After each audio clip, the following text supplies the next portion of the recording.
3, 2, 1. What's up, everyone? Welcome back to Living Color with Matt Woodward for episode 9. We're here on Wednesday, May 27th, so we're in the midst of a Colorado afternoon storm here. I was going to hike around, and I was actually walking around for a little bit earlier, and I was going to hike around more, and then I just kind of looked at the weather app there, and it was just saying that there was going to be like a 60 or 70% chance of an afternoon thunderstorm or lightning storm, and I was just kind of like, I'm not going to continue on for another few more miles, if that's going to be the case. And now all of a sudden, just kind of the weather, like I think I talked about before, the weather changes so fast here in Colorado, and I've obviously never seen anything like it, and so I didn't want to risk it. And now all of a sudden, an hour or two, a couple hours later here, you're seeing the storm roll through, and there's lightning and thunder. And the thing I'm worried about the most is just like the hail, really. I don't want my car to get wrecked, and I've obviously heard some horror stories about that, and just hearing about like car dealership lots that are getting absolutely destroyed, and their whole inventory is getting damaged, and the insurance companies and like that the whole thing is just a mess. So thank God I don't have to go through anything like that, or hopefully not. I'm not really sure what's going on out that way. I can kind of see out the window here, and I could see out the window here, but I have like just the shade covering it just for lighting right now. I got like a few things to kind of go through. I just wanted to touch base, see how everyone was doing on this midweek towards the end of May. It's kind of crazy. 2020 is already almost halfway, getting close to halfway, really, and it's been obviously a crazy year, and probably one of the worst years, in a long time, or at least that I can remember, and in more ways than one. You think about it, there's so many things that I can't, I don't even know how to describe what's happened, and things that are going to change after it, really, and all the industries and jobs that have been affected, and the numbers now. You just see the numbers of the unemployment line. It's like 36 to 40 million Americans are unemployed right now, and my heart goes out to any of you out there if you're watching this and you're unemployed, or you recently became unemployed or laid off or furloughed or whatever. I can't even really imagine, what your next step might be. And I hope that you've had that, might have that planned out. And if you don't, obviously, now is the time to get going. And there's like a few different things that I wanted to kind of go through. Obviously, there's like that viral video that was circling around the internet in the past few days there of George Floyd, the man who was killed in Minneapolis, black man who was killed in Minneapolis there by 4 police officers. It was really 1 police officer, I believe, because there's a viral video that's been circulating, and you can see the one officer with his knee on Mr. Floyd's neck, and you can see he's like just on top of it. It's like worse than a UFC move, and even John Jones was tweeting about that. He's like, that's worse than any torture anyone can go through. I've never, all the years fighting, I've never had anyone put me through anything like that, like how he passed away and what he went through in his last moments. And it's disgusting to see. It's like what is going on in the world, man? What not even the world, in the United States, what are we doing, man? Like, this shit cannot continue on. Like, I don't know how stuff just happens like this, Like, it is just, it doesn't even just, stuff like this doesn't just happen, I think that's the, that's like the kind of the big misconception, You just look at, even just, if you look at comments, and I don't like to do that, obviously. It's just kind of like a cesspool at this point. It's just not, it's kind of almost, I don't know. Yeah, I mean, you see, you obviously see everyone's opinions, but then you just see like disgusting comments, and then people trying to justify. Well, we don't know what happened, what the scenario was. It's like, dude, it doesn't matter what the scenario was. You know what I mean? No one needs to go out like that. You can't just get up off the fucking dude. Like after a while, man, what are we doing? He's just even people sitting there filming, and the Asian cops just sitting there, kind of like looking around, like he's. And everyone's like, the guy filming it out, the crowd, because it kind of started, it looked like it was gathering a crowd, really. Outside that, I'm not really sure what it was, a convenience store or like that whole area. I saw it kind of, because once kind of the incident happened, there was obviously a huge crowd that gathered, at the site of the incident. And, it was a massive crowd.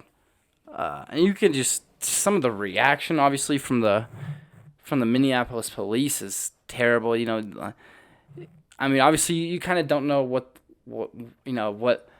threat they might feel is coming towards them, especially because the crowd did look massive. But just seeing those videos, where they're shooting like the rubber pellets there or whatever, and the tear gas, and especially because you see some of the people who are being, it's like some of them are just kind of people that almost look like they're just not walking by, but just kind of bystanders, where they're just kind of like checking out what's the commotion. Next thing you know, they're all all over the place, almost on the ground, rolling around because they have the tear gas in their eyes. And I just don't understand how that's a civil way to go about it. It seems obviously like the cops are more aggressive than the protesters. And they're not even rioters. They're not looting or anything like that. They're protesting an unjust crime. That's a crime, obviously. That's murder right there. I mean, in plain daylight on video, And this isn't obviously the first time we've seen this happen. It's clearly targeting or something. Like, it's almost more than targeting, It's like, beyond racial profiling. It's more than that. I mean, it's case by case and everything, but, at a certain point, you gotta start asking more questions. And is it systemic? Obviously, there's so many good cops out there, but these things happen more and more throughout the years. And then you see some people try to say that, oh well, more white people are killed by cops than black people, but it just doesn't seem like it's obviously disproportionate. If you look at I believe the population of white people in the United States, I guess, Caucasian people in the United States is like 70+%, like 72 to 75 or something like that percent. And then I think, for African Americans or black people, it's 13%, something like that, 10 to 13%. So, and then you look at the numbers, sure, it might be like a little over 300, white people are killed by cops than blacks. But black people are still killed by over like 200, like 50 times or something like that. So the fact that it's like 60 less and there's millions and millions more white people, it's just clearly there's obviously it's not equal. It's disproportionate, clearly, and it's beyond a problem. Something like that shouldn't get you killed. I believe it was just like a fraudulent check maybe or something like that. A check bounced, so it might not even been a fraudulent check. It might just. And especially even then, like your knee is on the neck of a guy for a fraudulent check. Like, really, dude? Are you fucking kidding me? Like that's what you die for. There's no way you could have talked it out. And then I think surveillance footage of before I guess the viral footage. There's like a surveillance video outside the store where this might have happened, but. It doesn't seem like there's any real right way to. There's obviously no way you could justify that in any circumstance, and this has been going on for far too long, obviously. And there's gotta be something done. And even just saying this, obviously, it just has come almost like saying it to the wind, because it's like you could have said this in 2016 or 2015. You know what I mean? So that was just one of the There's a bunch of things that I want to touch on, but that was obviously like a big story and something you can't just let pass by, and it's been going on for far too long, and I don't know what the answer really is. there's no real, you know, who's the one to make like a not like a coalition, but who's the one to formulate a solution, you know what I mean? Or I guess like an answer, you know, and to make sure that this stuff just never happens again. Like this shit should not be happening like this. This doesn't happen. I don't see this happening, you know what I mean? You know. And I know Steven Jackson there, the former NBA player. You know, he said he knew him very well. Obviously, grew up with him in Houston, I believe. They called each other like twin, and he said that you know George Floyd was just going out to Minneapolis to change his life, and you know like interstate trucking and like the trucking business, and had just sent him like a bunch of clothes, I think, and like he posted a bunch of selfies that George was apparently taking, and I can't even imagine the pain that family must be going through, and that's beyond devastating. And there's got to be there's got to be an answer after this. There's got to be something. There's got to be a solution. There's got to be something, And those cops should definitely be charged with murder, At least the one with his knee on his neck should be. That's disgusting behavior. Especially by someone who's supposed to protect and serve, It's just terrible. He's I don't know. But I just want to touch on that a little bit. Kind of give my thoughts on it, because it's hard not to, like I said, is at this point. But another thing that actually kind of a switch of gears, kind of like a recap from the last episode, is I just kind of want to talk a little bit more about the Joe Rogan deal with Spotify. And, after reading a little bit more and I guess learning a little bit more, I do think it is a great deal, and it is groundbreaking for every kind of podcaster and internet personality out there. There's certain groundbreakers in the business like Barstool, and Joe Rogan is certainly not only the top podcaster in the world, but probably the top internet personality in the world. And I wouldn't even call him a personality just because he's himself. He doesn't really try to be anybody else.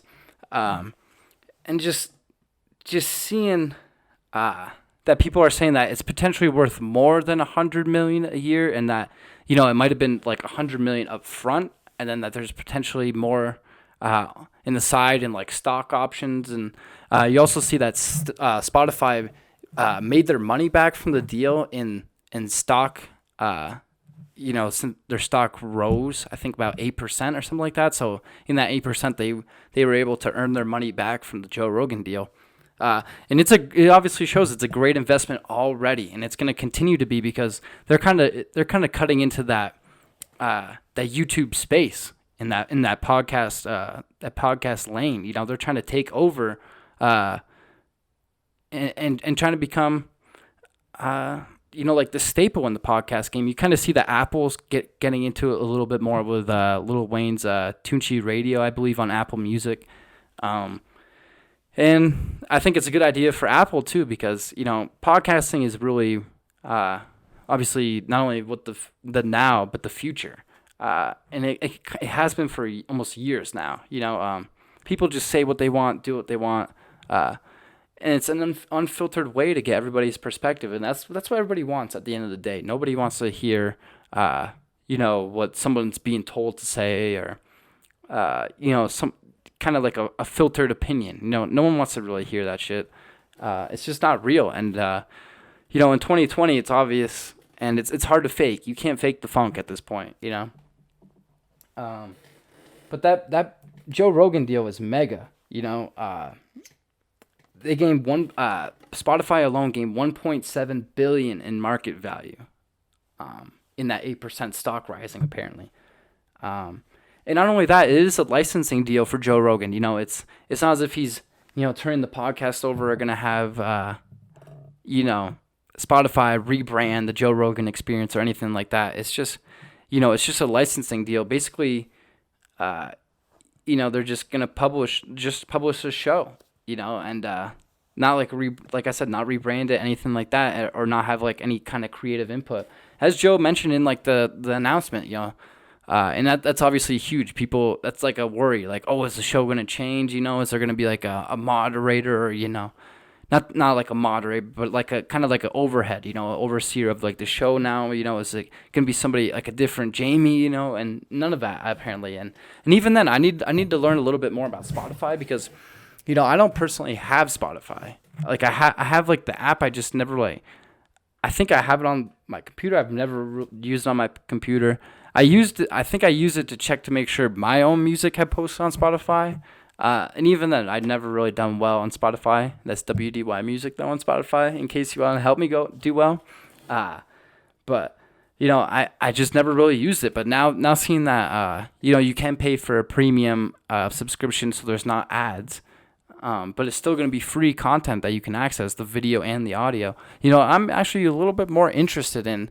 I might actually like transition over. And, I know that sounds like a flip-flop, obviously, from not even a week ago, or maybe it is, about a week ago, saying like, oh, I'm not going to go to Spotify, sayonara. Maybe I will. And, it's interesting to me because I think they're going to have a little more creative freedom, to do what they want, now that they have, no real copyright issues to worry about. I think it's a great move. And I'm just interested to see what the actual amount was, Not that I really want to count anybody's dollars or anything like that, but, I want to see. Joe Rogan's he sets the standard with everything he does, not only the show, it's kind of just like his perspective on everything, his opinion matters, and, and people respect him, obviously. I respect him a ton. And he's obviously one of the most respected voices in the industry. And, when you get $100+ million deal, that's, what can you say? He's earned it. It's not as if he just started doing this 10 years ago, 5 years ago. He maybe, I think he's been doing this since like 2009 or some of it's a little over 10 years, but he was building up for the podcast. Before that, news radio, he was on that, and he had to work up to get to the UFC, and so he's earned everything he's gotten really at this point. But I think the more interesting topic is not only the fact that Spotify is trying to get into podcasting and get in, not more importantly, get into video. That's the key. I think Spotify getting in video is fascinating because it's getting into YouTube's space, and for a long time YouTube was kind of the dominant, pretty much the only source that you could go to for just a wide range of videos. That's, obviously you almost could go to YouTube for anything instead of going anywhere else. You didn't really need to watch movies. You could just watch YouTube. That's pretty much almost what I do half the time. Is I'm just on YouTube, just looking, watching stuff for in my free time, especially. That's, well, I mean, if I'm not doing something, if I'm just hanging out at the house on the couch, I might be watching YouTube or something, and now to see that Spotify is getting into that space, it's like, it's gonna not only is it gonna drive some of the top creators away from YouTube like Joe Rogan, I think he's gonna be like the first huge domino to fall, and then it's just gonna kind of like catch a whole bunch of different other people in different other I guess genres of podcasting. It's not only gonna be because Joe kind of covers a wide range of topics, but this is gonna open up a whole other field of possibilities, I think, for Spotify. it's going to be interesting to see what happens with that. I can't even imagine, you know, what's going to be like in a couple of years, because I think it's a 3-year deal with Joe. And I'm not sure if it's like, year by year, but I think it's just 3 years locked in for 3 years. But, obviously, like I said, I'm sure there's incentives and this and that, but it's a great deal. And it's going to be groundbreaking. And another thing you just see in the sports world, it almost just seems like I talk about the same things every time, but there's just little updates that are huge, I think, just for the American people right now, and seeing that the NBA is trying to come back and have like that tournament or potential playoffs in Orlando. I think it's locked in that they're gonna be in Orlando, just because Mark Cuban, he was on the Pat McAfee show. Shout out to Pat McAfee.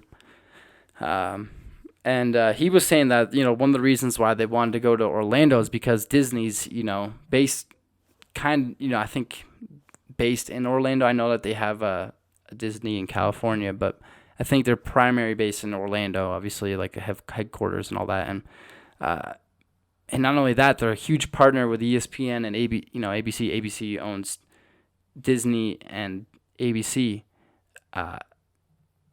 And so Disney is a huge partner with the NBA, so they wanna make that relationship happen and make good on that, and that's kind of what Mark Cuban was talking about on the Pat McAfee show, and so and just think about that. It's like, oh yeah, Las Vegas would be great, just the whole gambling aspect. It kind of revitalized that, but wow, I'm looking at a massive rainbow right there. I'll see if I can get it. I'm going to try to watch this. Hold up. Look at this. I got to get this. This is worth it. I'm going to get it. I'm moving the camera for it. You see this? Oh, yeah. Look at that out the window, huh? It caught me off guard, right? That caught me off guard. I looked out the window. I'm like, what is happening out there? Next thing you know, you got a huge rainbow all the way around almost. Still recording it. That was amazing, right? That was worth it. I had to do it. Just for you one time.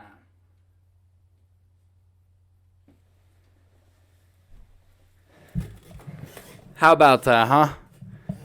I had to make it worth it. I think that was worth it for you out there. I looked over and I just was like, what was that? What is that? It's a giant, vibrant rainbow. Tremendous. Look at that. That is amazing. Look at this. Little rainbow action over there, huh? That is amazing. I love that. Got a little sidetracked there, huh? We're getting sidetracked. A little easy too, I think. That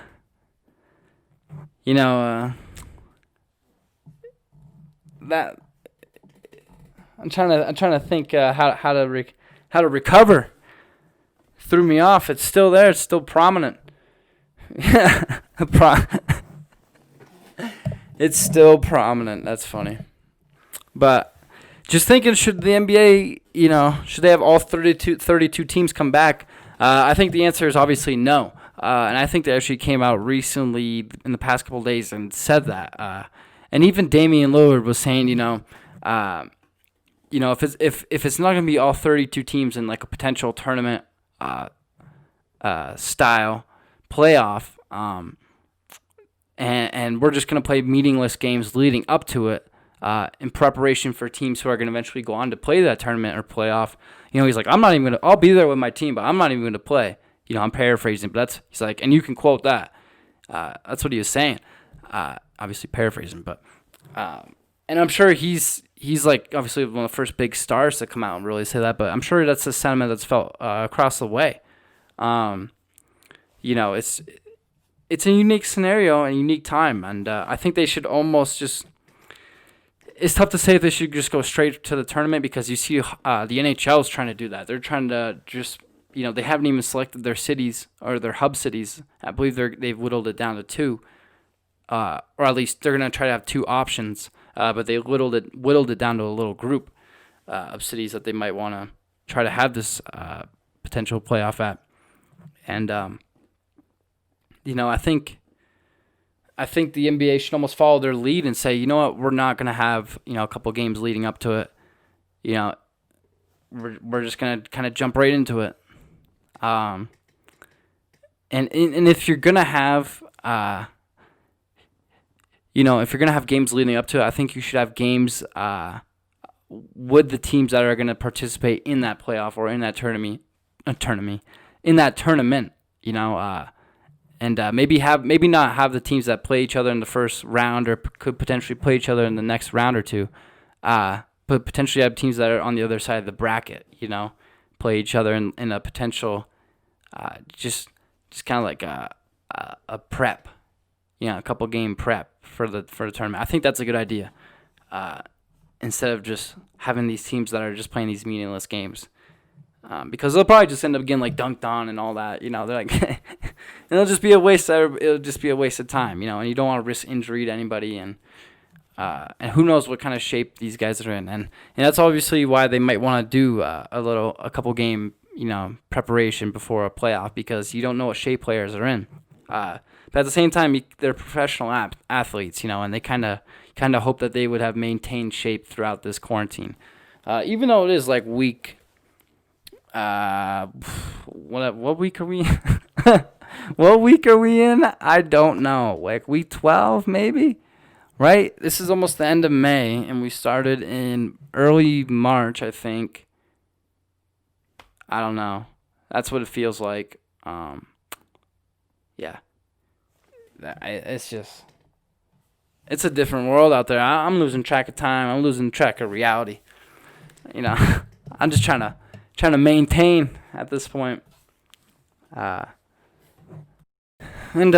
guess another sports topic would be, whether the MLB comes back. I guess that's been a topic on the show the last couple of weeks, really. That's what it seems like, and I think it's really getting down to the time to make a decision. I've been hearing that I think within the next week or two they have to kind of, come up with a solution, because I think they're trying to have an 81 or 82 game schedule, and if they do, they need to obviously figure out which cities, the schedule, this and that, and the format of it, and it just doesn't seem like players are going to be very interested in. In playing this year, I guess one of the scenarios is that the owners would lose more money, if they had games half a season without fans, than having no season at all, and that's something I didn't know. I didn't think that was the scenario, and then you see that. Not only is there going to be like a 50-50 revenue split, or like a 50-50 split between the players already, that was kind of being negotiated. But now there's also going to be another kind of, the owners are asking players to take another pay cut on top of that. And I actually took a little screenshot of it. This was also kind of from the Pat McAfee show.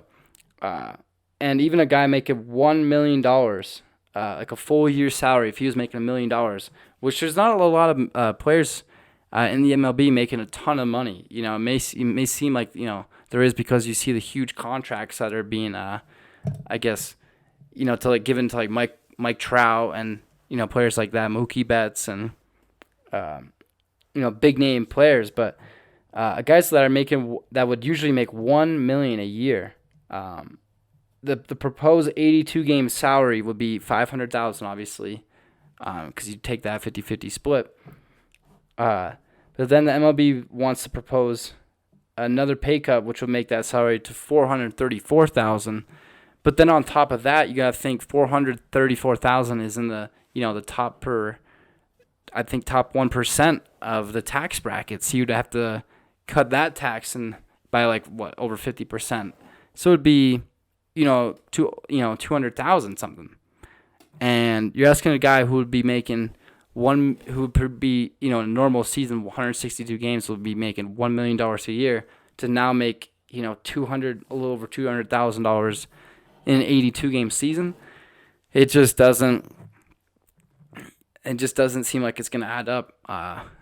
And it's coming down to that decision time to what are they going to do? Are they going to play this year? And I think there's a lot at stake, not only for the image of the game and, the brand of baseball, I guess you'd say, but,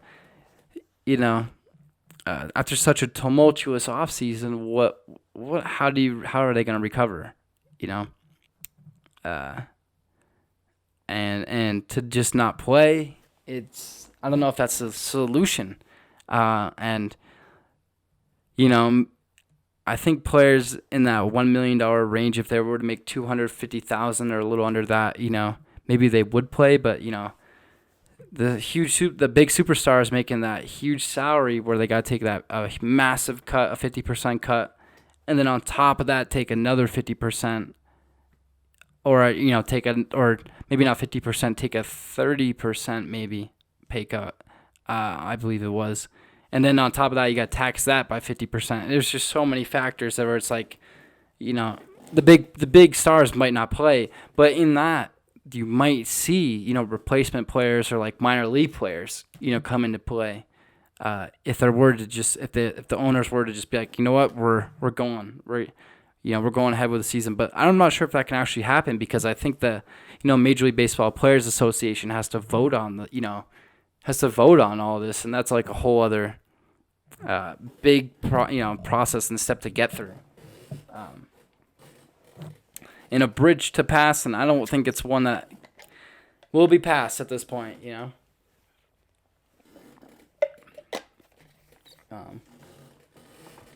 I think obviously that's going to hurt Major League Baseball's popularity. Not to say that it wasn't already hurting after this offseason, but it's going to hurt even more. There's no doubt about it. Those are just I had a few different topics that that I was going to kind of go through, and I kind of got through most of them. But now I just kind of want to relax and chat and talk about life and see where I'm at. See, that rainbow is still sticking around. I literally looked over there and I can see it peeking over. I think you probably saw it a little bit ago. There's that mountain there. It was peeking out the back. Shout out to that rainbow. It's kicking ass over that hill there. It's still going. How in the world? Man, that thing has some strength. More than I ever could. That's crazy. No, I've been thinking with the quarantine recently, I've been trying to reflect a little bit on my journey to how I've gotten to Colorado, and I was even just living with my parents, almost a little over a year ago now, and I was honestly fortunate to have them allow me to live with them. They could have just easily kicked me out and been like, go do it on your own. I could have managed, obviously. I think, I managed already. And I think even just thinking of why I chose Castleton, it was I wasn't sure where I was going to go to college at the time, and that's pretty much 10 years ago thinking this time. I was about to go into my senior year. Had just graduated, or not graduated, had just gone through my junior year of high school, and was in the summer going into my senior year. And that was a huge pivotal time in my life. I met obviously a lot of amazing people in that time. I had I met, an amazing girl at the time. Not to say that, at the time, not to say that she isn't, still, because she's still a great person, obviously. Shout out to Hannah. But, I just, it was a huge, pivotal time in my life. And that was 10 years ago this time then. And it's like, well, 10 years now, it's like, think about how much has changed in that 10 years time and like how much I've gone through and like what I've done and all the fun I've had. And, when this decade was turning to 2020, I had so much like, hope and expectations for what the new decade could bring. Maybe I could meet someone new or, maybe not. I'm not sure. Like maybe like revitalize old friendships. I guess. Anything. I was just hoping to have like a great year. I had so many plans for the year. You know what I mean? Like Aspen. I wanted to like explore Aspen more. Maroon Bells. Because I'm out in Colorado now, and it's like I'm trying to. There's so many things to do out here, and even just I was hiking around earlier a little bit today, and where I'm at. Around where I'm living right now, there's so many places to hike. I mean, I swear to God, there's like 30 different places to go in a 15-mile radius, not even, And even 15 miles is like 15 miles that way is God knows how many mountains. You know what I mean? So, I want to explore more, and I was hoping to, and, you still can get out more, and that's one thing that's kind of keeping me sane a little bit. It's like, I'm trying to, there's so many things like I've talked about before where that you can do to improve yourself. And,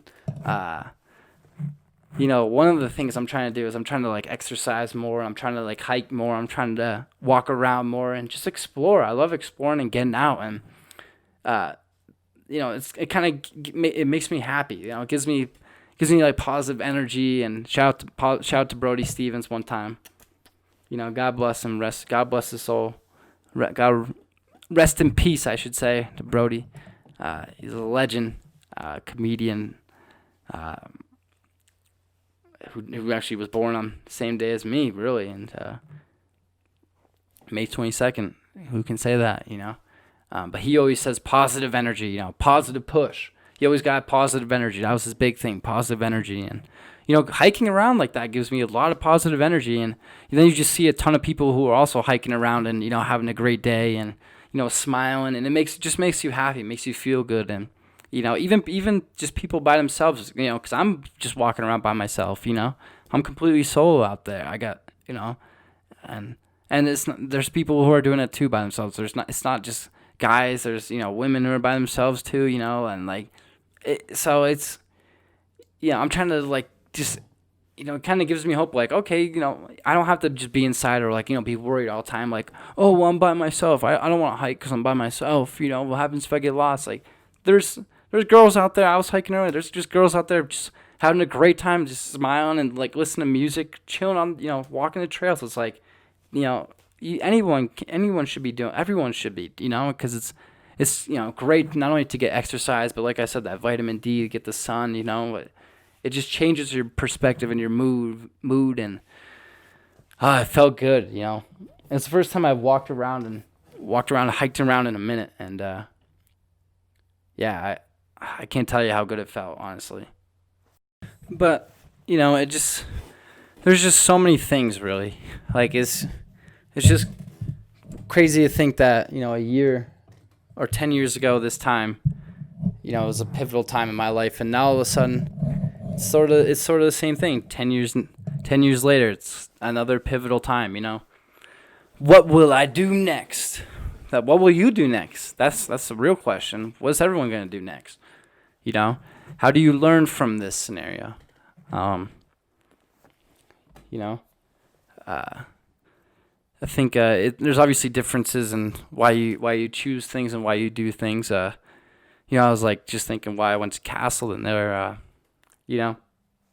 Excuse me. I went there not only because my brother was going there, my brother Jake at the time was going there, but because I could run cross country there. I was running cross country in high school at BFA St. Albans. Shout out to BFA. And I had a few different places that I could run cross country at, and none really. I mean, there were some in the state, at Linden State, which is now Northern Vermont University, Lyndon Johnson. And there's a few places I could have ran, but my brother was going to Castleton at the time, and I knew it wasn't too far from home. It was only like, 2 hours or so. And, I had like a few different options that I was considering, but, the only real ones I was really considering was like Castleton and Bowling Green State in Ohio.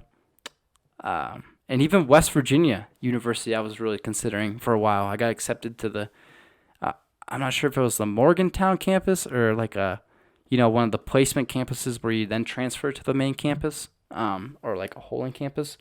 But at the time I had a girlfriend and I didn't want to move to Ohio. I was like, I've been to Ohio before, but I'm not sure if that's where I want to be. And, big school like Bowling Green, I'm not sure if I want to be in a relationship at a huge school, in the Midwest, knowing near nobody really that I know. It's like I'd want to, explore the waters a little bit, but I ended up with Castle, and I was like, man, I don't know if this is where I want to be. Maybe I'll transfer after a year, and then I ended up going there and running cross country my freshman year and all the way through, obviously, and I absolutely loved it at Castle, and don't regret it 1 minute. That place is spectacular. I wish I could almost do it again. That's how much fun I had, and you can't recreate those moments, and that's why it's like 10 years ago I feel like it was a pivotal time, and now all of a sudden 10 years later it's a pivotal time. It's like what am I trying to do next? It's like almost like a new decision to make now. That was a pivotal decision to make then. Like, where was I going to go to school, and what was I going to study? What would I want to do? And now it's a new decision. It's like, is this where I want to be? And I'm in like kind of like the perfect scenario now, so I'm not really debating anything too drastic. But it's kind of like you got to be prepared and plan for all scenarios, I think. And that's something that I'm gonna continue to try to do. I'm still trying to write a little bit. I have slipped a little bit. I'm not really writing as much.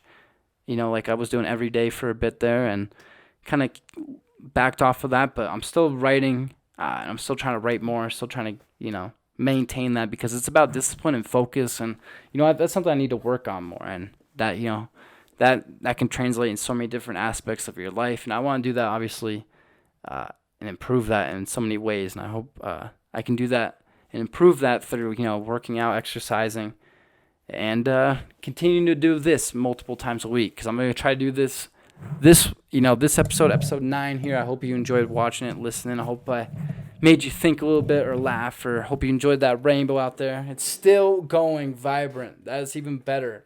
I can't even tell you. I'm not even gonna. I can't even describe it. You've already seen it. You saw it. But yeah, I'm gonna try to do that. Have an episode for another episode, I should say, by the end of the weekend, hopefully. Maybe by Sunday. Hopefully Sunday afternoon. So I hope you enjoyed episode 9 here. We'll see you back for episode 10 by the end of the weekend. And I hope you're still doing well and staying positive and staying happy. And we'll talk to you again soon. This has been Living Color with Matt Woodward. I hope you take care, and I hope you have a great weekend. Thank you for listening. Peace.